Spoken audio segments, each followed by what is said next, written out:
Hello everyone, today I'll be presenting my master's thesis experiment, which investigated movement corrections to new tactile information presented on the body. We've all been in the situation where we are wearing a wraparound towel, and as we're moving towards the towel, in order to adjust the towel, it begins to slip. In this scenario, many of us are able to make corrective movement in our upper limb in order to capture the new towel location in order to prevent the towel from falling. My thesis question was concerned with these corrections to changing tactile information on the body and how these corrections compare to visual-based corrections in the extracorporeal space. Generally, it's understood that tactile information can be used to guide upper limb corrections, and one such example is this study by Brzezinski et al.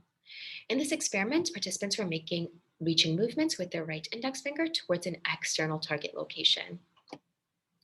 In some trials, what would happen is that once participants had initiated movement towards the target, 5 centimeters into that reaching movement, the target would be shifted either 10 to 20 degrees to the right or 10 to 20 degrees to the left, and the instruction to the participant was to move towards the new target location. In this experiment, there were 2 conditions: a vision condition, where participants had full vision throughout the trials, so both the perturbation and no perturbation trials, and a tactile condition. In the tactile condition, participants' vision was obstructed at the beginning of the trial and was provided to the participants 75% into the reaching movement. The way that participants were able to gauge the direction and magnitude of the perturbations was that they placed their left thumb on an edge, as you can see here, which was ultimately attached to the external target. And so in the target perturbation trials, the edge would move along the participant's thumb. And so they were able to gauge both the direction, so right or left, and magnitude of perturbation, so 10 or 20 degree perturbations. Looking at some of the results, specifically the correction magnitude, the touch condition, so the tactile condition, is represented in the solid lines, and the vision condition is represented in the dashed lines. And what the experimenters found was that participants were able to make corrections to the perturbed target location, so the 10 to 20 degree target perturbations in both conditions, and there were no differences across the 2 conditions.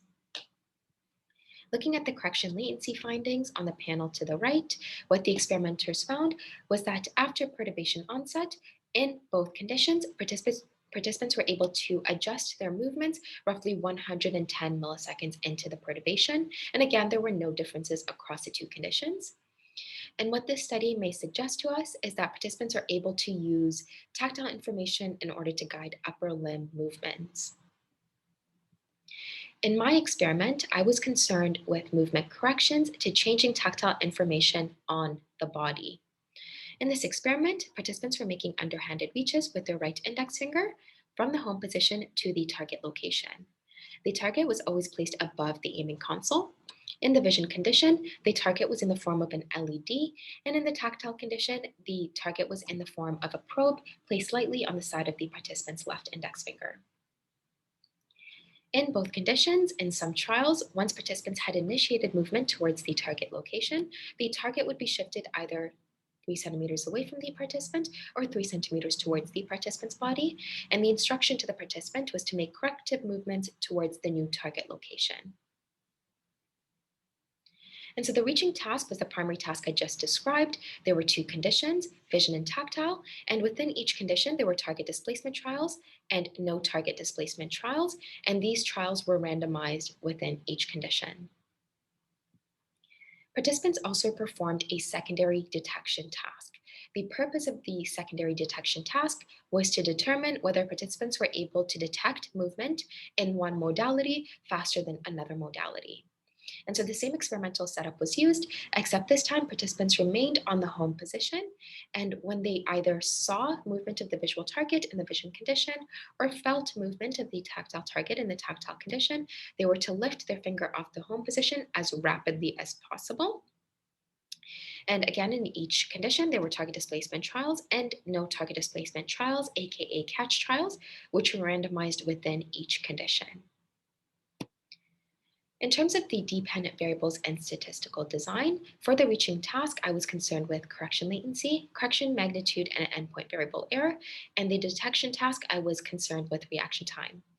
The dependent variables were subject to a two-target modality by two perturbation direction repeated measures ANOVA, and for post hoc analyses, I used Bonferroni corrected t-tests. First, I want to present the temporal findings of the experiment.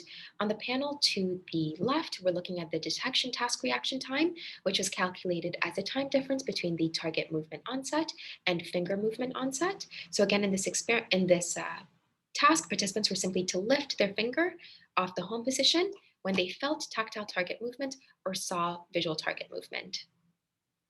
And overall, in this task, what I found was that participants were able to detect the movement of a tactile target significantly faster than movement of a visual target. Next, we're looking at the reaching task on the panel to the right. And the reaction time here was calculated as a time difference between the go signal and movement onset towards the target location. And what I found is that participants took longer to initiate movements to the tactile target than the visual target. And what these findings may suggest is that perhaps while participants are able to detect the movement of a tactile target significantly faster than movement of a visual target, it may take participants a bit longer in order to plan and begin moving towards a tactile target location. In terms of the reaching task, the dependent variables I was concerned with, again, were correction latency on the panel to the left, correction amplitude in the middle panel, and variable error to the panel to the right. Focusing on the correction latency findings, so the panel to the left, and variable error findings on the panel to the right, what I found was that participants demonstrated no differences in correction latency and variable error in terms of the condition. So there was no differences in condition, no differences in perturbation direction, and no interactions. In terms of the correction amplitude, so the panel in the middle, what I found was that participants demonstrated a interaction. And so there was an interaction in the findings. Specifically with the interaction, what I found was that when the target was perturbed towards the body, participants demonstrated larger correction magnitudes in the vision condition than in the tactile condition. One possible explanation here may have to do with the receptor organization in the palm of the hand. Specifically, as you move towards the fingertips, there are greater receptor density and greater spatial resolution, and this is reduced as you move towards the palm of the hand. In this experiment, when the target was shifted towards the participant, it was being shifted towards the palm of the hand. And in the tactile condition specifically, this reduced spatial resolution towards the palm of the hand may have yielded shorter correction magnitudes in the tactile condition when compared to the vision condition. However, this is just one hypothesis, and it would require further testing in order to come to any conclusions. And so overall in this experiment, there were no behavioral differences in the correction latency and precision when participants made corrections to tactile movement on the skin and extracorporeal visual target motion. The correction magnitudes to tactile target movement were different according to the direction of the perturbation. And what this work demonstrates is that new tactile information can prompt rapid upper limb corrections, not different from visual-based corrections. Finally, I want to give a special thank you to my supervisor, Dr. Luc Tremblay, Dr. Jerome Manson, whose experimental paradigm greatly contributed to my master's thesis, and the Center of Motor Control.